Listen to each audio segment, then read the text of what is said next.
Mike Fremont ou encore Stamatis Moratis ont réussi quelque chose dont beaucoup rêvent. Battre le cancer par KO. Ils ont tous deux été diagnostiqués de cancer en phase terminale durant leur soixantaine. Pour Stamatis, c'était 6 mois à vivre, pas plus. Sa décision ? Quitter le tumulte de New York pour revenir sur l'île de ses ancêtres, en Grèce, Ikaria. Là-bas, le temps semblait suspendu. Il a renoué avec sa terre beaucoup plus pure, l'esprit communautaire et une alimentation beaucoup plus simple. Fast forward 40 ans et voilà Stamatis jardinant sous le soleil d'Ikaria. Et Mike ? Le voici en train de courir un marathon, centenaire et beaucoup plus fit que moi. Un miracle ? Des cas isolés ? Peut-être. Surtout que l'espérance de vie en bonne santé dans les pays développés dégringole. La Covid-19 a certes joué un rôle dedans, mais le problème semble beaucoup plus profond. Pourquoi cette stagnation, voire cette régression ? Et comment se fait-il que des zones beaucoup moins développées que les nôtres affichent des taux de centenaires par habitant beaucoup plus élevés ? Okinawa, la Sardaigne, le Costa Rica, ces zones vous disent sûrement quelque chose dans le documentaire Netflix devenu culte. Ces zones bleues où le taux de centenaire par habitant est le plus élevé au monde. Et si je vous disais que pour atteindre 100 ans, il vous suffit de suivre ces 3 petites choses simples. Vous êtes prêts à noter ? Premier point, et accrochez-vous bien, arrêtez de croire aux recettes magiques. Une bonne et longue vie, c'est comme un bon repas gastronomique. Des ingrédients simples, mais un équilibre complexe. Numéro 2, boire du vin et manger un peu ce qu'on veut, c'est la clé, à quelques nuances près. Numéro 3, même si sur cette chaîne on décrypte le monde de la restauration et de la food, on va sortir un peu des sentiers battus aujourd'hui, parce que quand on aime, on ne compte pas. J'ai condensé des tonnes d'informations en une seule vidéo et on va répondre à la question pourquoi on vit plus longtemps mais en moins bonne santé, pour ensuite vous donner le top 10 des choses à faire et à manger pour vivre plus longtemps mais surtout en meilleure santé, et je les ai classés du plus connu au plus surprenant. Alors, prêt pour vivre plus longtemps mais surtout loin des EHPAD, let's go!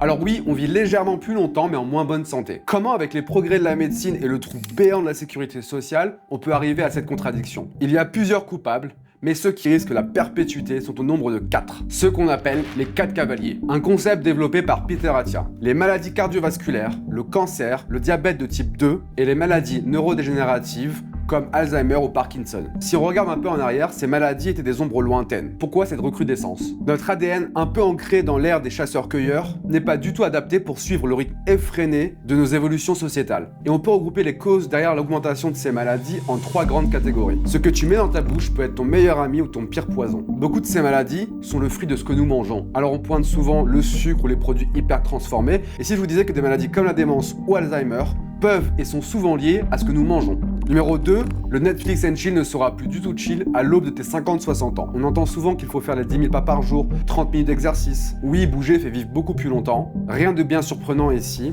mais c'est surtout la manière dont on bouge qui va sculpter notre destinée. Et il y a 2-3 façons de bouger, qu'on expliquera juste après, qui sont beaucoup plus simples que ce que vous avez en tête. Numéro 3, seul c'est bien, à plusieurs c'est beaucoup mieux. Et si je vous disais que le bonheur ou la longévité se mesure à la qualité de vos relations ? Vous connaissez sûrement cette étude d'Harvard, qui est, je pense, à ce jour l'étude scientifique la plus longue, et elle confirme que la qualité des relations que nous tissons tout au long de notre vie va avoir un impact à la fois sur notre bonheur, mais également sur la longévité. Elles vont être un bouclier contre des maladies comme Alzheimer, la démence et bien d'autres. Cet ennemi silencieux qu'on nomme l'isolement ou la solitude est bien plus dangereux qu'un petit verre de vin rouge par-ci par-là. Plus fou encore, les personnes âgées qui restent en couple auraient une espérance de vie supérieure de 5 à 10 ans comparée aux célibataires. Donc en conclusion, on vit moins longtemps, principalement à cause de ces 4 cavaliers qui nous courent derrière.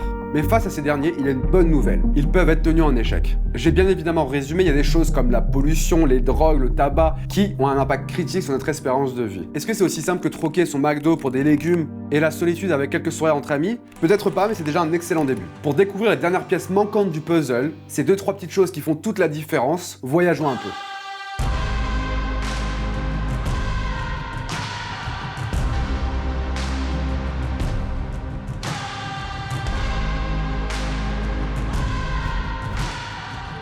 L'espérance de vie serait liée à 20% de vos gènes et 80% de votre environnement et de ce que vous mangez. Top 10 des choses apprises des zones bleues pour améliorer vos 80%. Numéro 1, tu honoreras les fibres et pas seulement celles de ta connexion internet.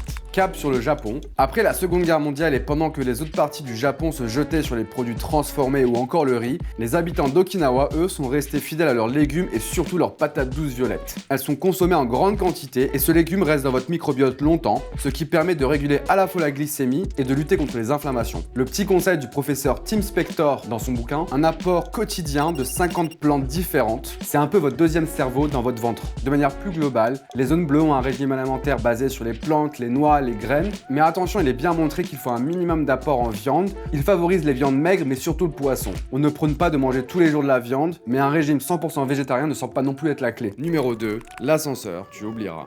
Des activités physiques quotidiennes, naturelles. Quelque chose de commun également dans ces zones est qu'ils ne se déplacent pas en voiture mais plutôt en marchant ou à vélo. Direction la Sardaigne, ici pas besoin de salle de sport, la vie elle-même est une activité physique. Si on prend l'exemple des bergers, ils parcourent des chemins escarpés tous les jours tandis que le reste de la population marche dans cette ville en montée et adopte ce qu'on appelle la passeggiata, cette promenade tranquille en soirée entre amis qui fait tant de bien pour votre corps mais surtout pour votre mental. Numéro 3, tu trinqueras mais avec modération. Celle-ci peut faire débat, mais en Grèce ou encore en Sardaigne, le vin rouge fait partie intégrante de leur vie. Le vin d'Icaria contient des niveaux élevés de procyanidine, des composés qui soutiennent la santé vasculaire et contribuent à la faible prévalence de maladies cardiaques dans la région. Cela semble aider car c'est fait avec modération, mais surtout car c'est un excellent moyen pour eux de maintenir cette cohésion sociale.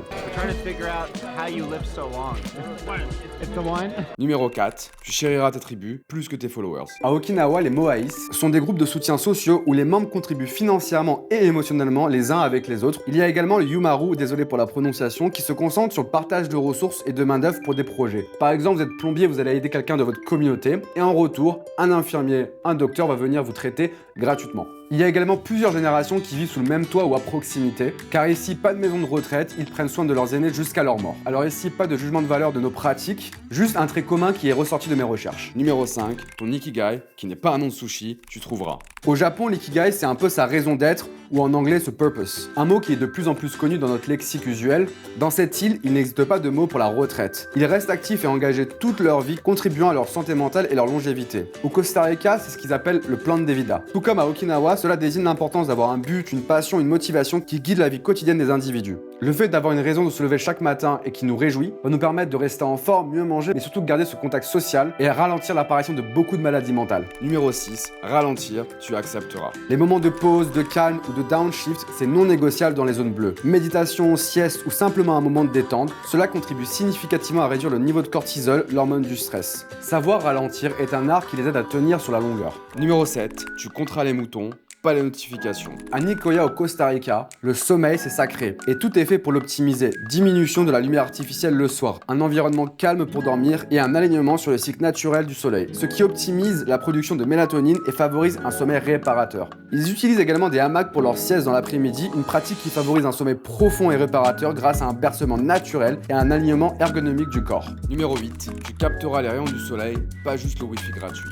Vivent dans un climat ensoleillé et proche de la nature. Les gens profitent au maximum de leur environnement naturel, que ce soit par l'agriculture, la marche ou les activités en plein air. Leur vie est intimement liée à la terre, au ciel et souvent à la mer. Une exposition modérée au soleil augmente la production de vitamine D, essentielle pour la santé osseuse et mentale. Elle aide à lutter contre certaines formes de dépression et renforce notre système immunitaire. Pour beaucoup d'entre nous qui n'avons pas la chance de vivre dans ces endroits, cela peut paraître un luxe. Mais bon, à choisir entre ma Rolex et ma petite île ensoleillée, le choix est vite fait. Numéro 9, tu maintiendras l'équilibre et pas seulement sur ton compte bancaire. Maintien de la force musculaire mais surtout de l'équilibre. Pas besoin d'haltères, le jardinage contribue à maintenir la force et l'équilibre. En plus du jardinage, les personnes âgées dans les zones bleues participent souvent à des danses communautaires ou des jeux traditionnels qui maintiennent la force musculaire et l'équilibre, qui peuvent prévenir les chutes, première cause d'hospitalisation chez les seniors. Tout ceci donc permet la prévention des chutes, mais surtout de prolonger leur autonomie et éviter ce sentiment d'isolement souvent fatal pour nos aînés. Et numéro 10, tu mangeras avec sagesse, laissant de la place pour plus que des regrets. La pratique du hara hashibu consiste à manger jusqu'à se sentir à 80% plein et souvent associée à une plus faible incidence de l'obésité et une espérance de vie allongée à Okinawa. Elle est enseignée dès le plus jeune âge sur l'île, intégrant cette modération alimentaire comme un principe fort dès leur enfance. Ce qu'on apprend un peu avec les zones bleues, c'est que notre corps et notre cerveau ne sont pas faits pour vivre longtemps dans nos sociétés actuelles. Le stress au travail, ce que nous mangeons, mais également le manque de lien social favorise l'apparition de ces 4 cavaliers. Dans ce monde hyper connecté, on se sent de plus en plus déconnecté, ce qui impacte notre bonheur, mais surtout notre longévité. Et dans la restauration, on voit de plus en plus ces concepts méditerranéens, etc., qui tentent de se rapprocher des régimes alimentaires des zones bleues. Alors, je ne suis ni un expert de la diète ni de la longévité et surtout pas un exemple, mais je sais pas vous, je vais appliquer quelques points de cette liste et voir si on se retrouve dans 60 ans. Sur ce, prenez soin de vous, la bise.